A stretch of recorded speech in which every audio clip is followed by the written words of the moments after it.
नमस्कार, news now Bharat देखना शुरू कर चुके हैं आप। मैं हूं राहुल पांडे।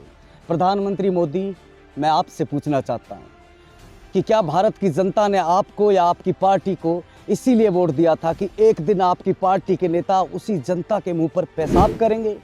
क्या देश की जनता ने आपको इसीलिए वोट दिया था कि आपकी पार्टी के नेता और उनके समर्थक सत्ता की हनक में गरीब, आदिवासी और दलितों पर अत्याचार करेंगे?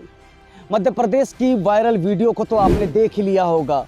भाजपा और आरएसएस से ट्रेनिंग प्राप्त करने के बाद भाजपा का ये कार्यकर्ता सिगरेट के छल्ले उड़ाते हुए गरीब आदमी के मुंह पर बीच सड़क पर मूत देता है। एक मानसिक रूप से कमजोर आदिवासी लड़के पर मूतने वाले इस भाजपा के कार्यकर्ता का नाम परवेश शुक्ला है।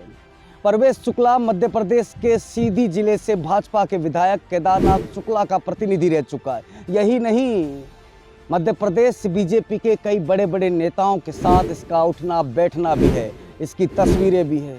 यकीन मानिए दोस्तों, इस वायरल वीडियो ने मुझे और मुझ जैसे लाखों लोगों को अंदर से झकझोर दिया कि आखिर कोई इंसान इतना सिरफिरा कैसे हो सकता है, इतना अमानवीय कैसे हो सकता है, इस तरह की राक्षसी प्रवृत्ति वाला कैसे हो सकता है कि एक मानसिक रूप से कमजोर दिखने वाले युवक के ऊपर पेशाब कर दे।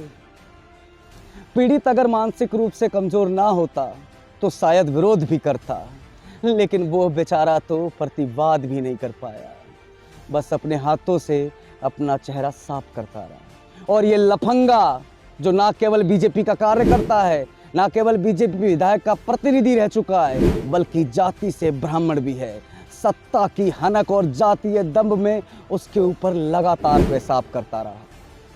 आप चाहे लाख भाजपा के समर्थक ही क्यों ना हो, लेकिन एक पल के लिए अपनी भक्ति या अंधभक्ति को किनारे रखकर सोचिए कि कोई इंसान इतना निर्दयी कैसे हो सकता है। एक बार कल्पना तो कीजिए कि उस मानसिक रूप से बीमार लड़के की जगह आप या आपका कोई अपना होता और ऐसे ही बीजेपी का कोई नेता उस पर पेशाब कर रहा होता, तो उस वक्त आप पर क्या बीतती। ये सोचने मात्र से आपकी रूह कांप जाएगी। सत्ता की सरपरस्ती की हनक और जातीय श्रेष्ठता के अहंकार में परवेश शुक्ला को इतनी ताकत दे दी कि एक बीमार आदिवासी लड़के पर उसने क्रूरता की सारी हदें पार कर दी।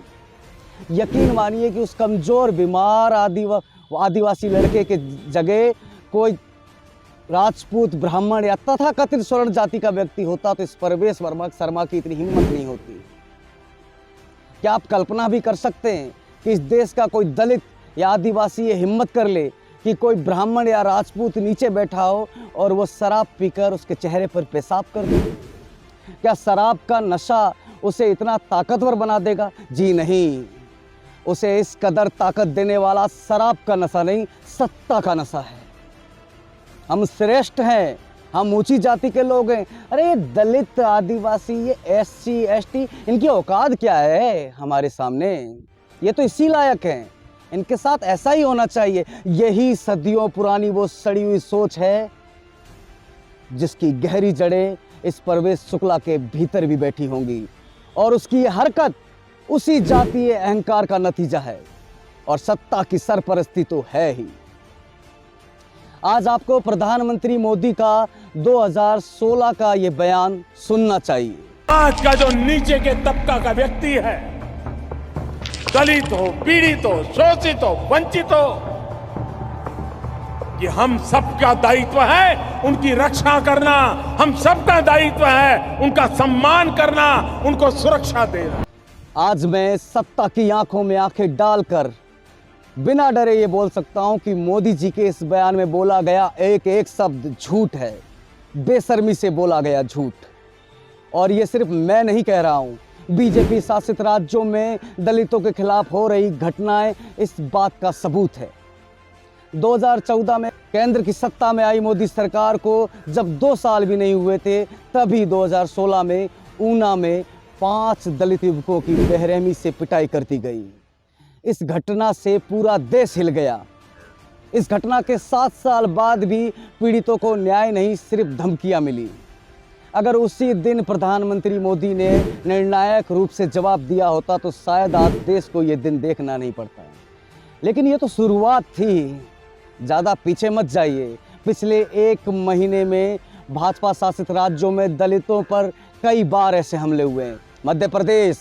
मध्य प्रदेश के छतरपुर जिले में दबंगों ने शादी में जा रहे एक जोड़े की सिर्फ इसीलिए पिटाई कर दी क्योंकि वो बाइक पर उसके दरवाजे के सामने से गुजर रहा था। उत्तर प्रदेश के अयोध्या में एक और भयानक घटना घटी। महाराजगंज थाना क्षेत्र के बोराबावा गांव में एक दलित लड़की के साथ दबंगों ने सामूहिक दुष्कर्म किया, फिर उसकी हत्या की और फिर उसके शव को पेड़ पर लटका दिया। हरियाणा के सोनीपत पर एक दलित युवक को दबंगों ने गालियां दी। आरोपियों ने उसे पीटना शुरू कर दिया, उसके पैसे चुरा लिए और उसकी बाइक पर आग लगा दी। इतना ही नहीं, उसके घर जाकर उसे डराया धमकाया भी।